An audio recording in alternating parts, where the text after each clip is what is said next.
Encerrar essa primeira parte do nosso estudo de construção de modelos conceituais de dados, nós precisamos ver um último conceito aqui, que é o conceito de entidades fracas.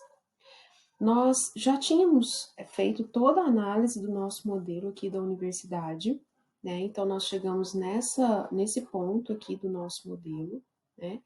Nós estabelecemos todas as entidades e seus respectivos atributos, classificamos seus atributos, vimos quais são os relacionamentos entre essas entidades, né? Nós temos aqui casos de autorrelacionamento, a maioria aqui são relacionamentos de grau 2, né? Vimos também as cardinalidades, identificamos as cardinalidades que nos diz aqui a questão de quantidades de participação de cada entidade dentro do relacionamento, né? E também vimos a restrição de participação total ou parcial, analisando ainda os relacionamentos. Bom, mas nesse modelo nosso aqui, ele está praticamente pronto, né?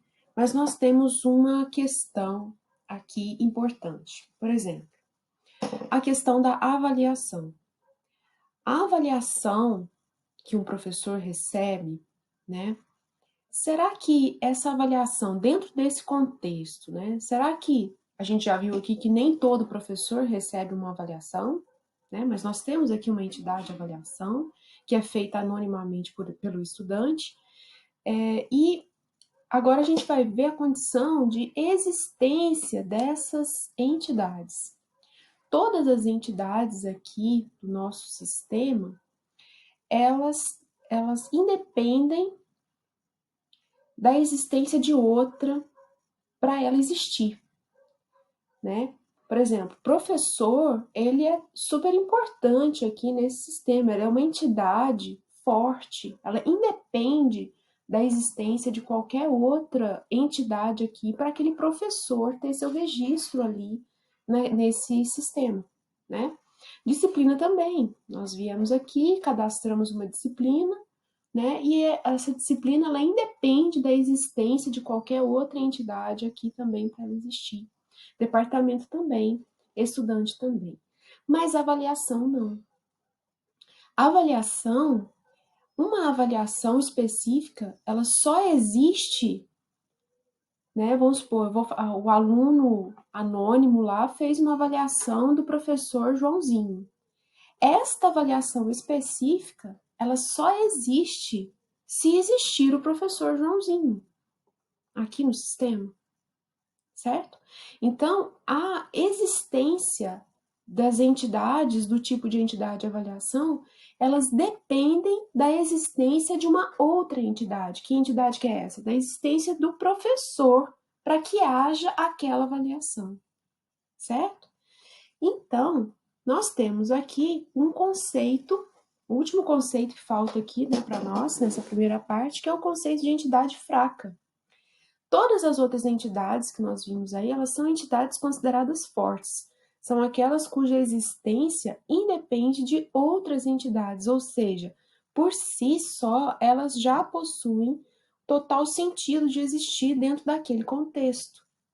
Já as entidades fracas, ao contrário das entidades fortes, elas são aquelas que dependem de outras entidades para existirem. No caso ali, só existe uma avaliação do Joãozinho se o Joãozinho existir.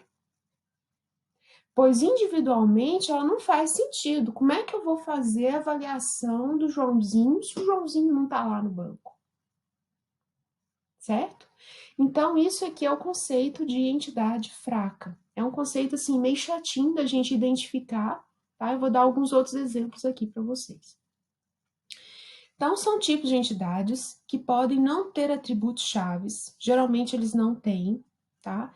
Na verdade, a gente chama que essa entidade fraca, a chave dessa entidade, né, de entidade, de chave parcial, né? Então, são entidades que podem não ter atributos chaves e estão relacionadas a um tipo de entidade denominado proprietário da identificação. Então, nesse caso aqui, ó, nosso, essa entidade de avaliação aqui, nós vamos considerar essa entidade como uma entidade fraca. E quem que é a entidade proprietária dessa entidade? É a entidade professor, ou seja, a entidade dominante ali, a condicionante, né, da existência de uma avaliação, a condição é a existência do professor daquela avaliação, certo? E nós aqui no diagrama, vou colocar esse negócio aqui, nós aqui no diagrama, nós vamos identificar as entidades fracas com um retângulo de linhas duplas, tá? De traço duplo aqui. Então, uma entidade, um tipo de entidade fraca, ele tem sempre restrição de participação total com o proprietário. Então, é lógico, se a existência dessa entidade depende da existência de outra, então quer dizer que todas as entidades do tipo de entidade avaliação, elas participam do relacionamento tem-professor, né? Ou seja, um professor pode não ter avaliação nenhuma dele, mas toda avaliação é de algum professor, é referente a algum professor. Então, a gente já tinha visto isso aqui, essa participação aqui do lado da entidade fraca, ela vai ser total, tá? Então, a gente vai colocar um traço duplo aqui, e aqui eu tenho um outro exemplo aqui para vocês. Vamos supor essa relação aqui. Eu tenho uma entidade funcionário, numa empresa lá, tem um sistema de cadastro de funcionário, salário, etc, etc.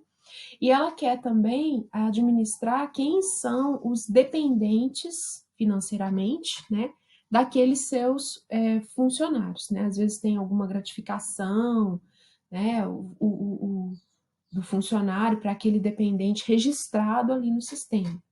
Então, veja, eu sou uma funcionária de uma empresa e meu filho é meu dependente. Perante a empresa, perante aquele sistema de bonificação para os dependentes do funcionário. O meu filho, ele só existe se eu existir na empresa, concorda? Então, o que nós temos aqui? Nós temos um tipo de entidade fraca. Então, essa entidade dependente aqui, que tem nome, grau de parentesco, data de nascimento, né?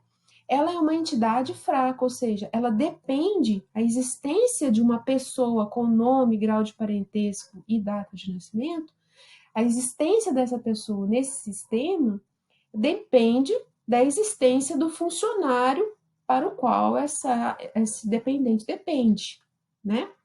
Geralmente, o que nós vamos fazer, né? Eu falei para vocês que toda entidade a gente tem que identificar um campo que seria um campo de chave dessa entidade. No caso aqui, funcionário, né? O chave aqui do funcionário é o CPF, mas a entidade fraca pode ser que ela não tenha uma chave aqui, né? Com os atributos normais dela, que pode ser que você não consiga identificar um uma chave, né, um campo, uma coluna aqui que identifique essa entidade, né? Quando acontecer isso, ou você pode criar uma chave, chamar essa chave de primária mesmo, colocar uma bolinha ali para ela preenchida, né? Ou então você pode identificar dentro das opções que você tem, alguma que pode te ajudar a identificar aquele dependente se você colocar ele em conjunto com o CPF do funcionário, tá? Então a gente chama isso aqui, no caso, ó, coloquei um tracejado aqui embaixo do nome, né, do atributo nome aqui do dependente. Então isso aqui para mim vai ser a minha chave parcial, tá? Pode colocar a bolinha preenchida também, não tem problema. Mas geralmente quando se trata de entidade fraca, né, esse traço duplo aqui, nós vamos usar a chave parcial, tá? Na hora que a gente fizer uma descida de nível do modelo, né, começar a construir o modelo direitinho lá no banco de dados, lá no disco, aí isso aqui vai virar um campo que vai ser um campo combinado de nome com o CPF do funcionário, tá? Então, por enquanto, só essa chave parcial aqui já é o suficiente para nós. Um outro exemplo Nós temos aqui uma situação que é a conta, uma conta bancária, né? A conta tem o número da conta e tem um saldo lá, e tem outros atributos aqui também, né? E a gente pode fazer várias transações nessa conta, né? E uma transação, ela diz respeito a uma ou mais contas, né?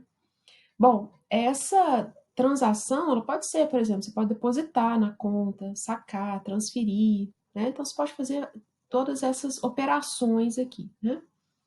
Então, o que que nós podemos pensar? Uma transação, ela só existe, eu só vou sacar, depositar ou transferir, né, de uma conta bancária se eu tenho uma conta bancária para a qual eu vou fazer essa operação, certo? Então, essa transação bancária aqui, ela só existe se existir uma conta para onde eu vou fazer essa operação. Então, a gente pode entender que essa entidade, transação, é uma entidade fraca, porque ela depende totalmente da existência de uma conta para que ela exista. Só vou conseguir fazer o saque número 1, 2, 3, 4 se existir a conta para onde eu vou fazer esse saque, certo? Então, é essa a ideia.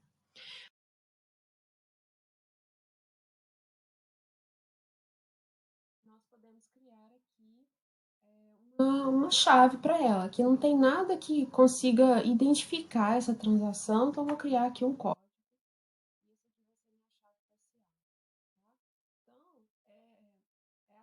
Esse aqui, é assim que a gente identifica entidades fracas, é realmente um conceito mais chatinho de entender e da gente conseguir identificar dentro daquele texto ali que a gente está analisando, dentro daquela situação que a gente está estudando ou do sistema que a gente está projetando, tá? Realmente é mais complicadinho, mas com um pouquinho de treino a gente consegue, tá? Então, aqui na nossa situação, para finalizar, nós temos aqui todas as nossas entidades e nós vimos aqui que a avaliação ela é uma entidade fraca, então eu vou só substituir o meu retângulo aqui por um retângulo de traço duplo, tá? Não sei se vocês viram aqui nos outros, não sei se eu coloquei nos outros exemplos aqui, mas quando a gente tem uma entidade fraca, o relacionamento que essa entidade tem com a entidade dominante, né, com a entidade que é considerada proprietária, que no caso professor é a entidade proprietária de avaliação, que é a entidade fraca.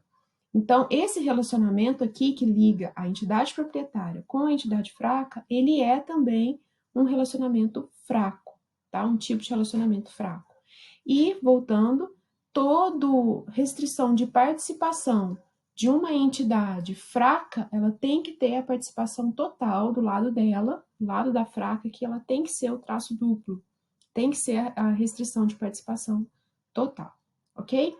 Então, com isso a gente conclui o nosso sistema, né, o nosso projeto aqui inicial, né, e nós vamos fazer mais alguns exercícios para a gente treinar bastante essa parte e depois nós vamos caminhar para uma extensão desse modelo conceitual, que é o modelo entidade e relacionamento estendido, tá? Então vamos fazer os exercícios aí, qualquer dúvida, estou à disposição.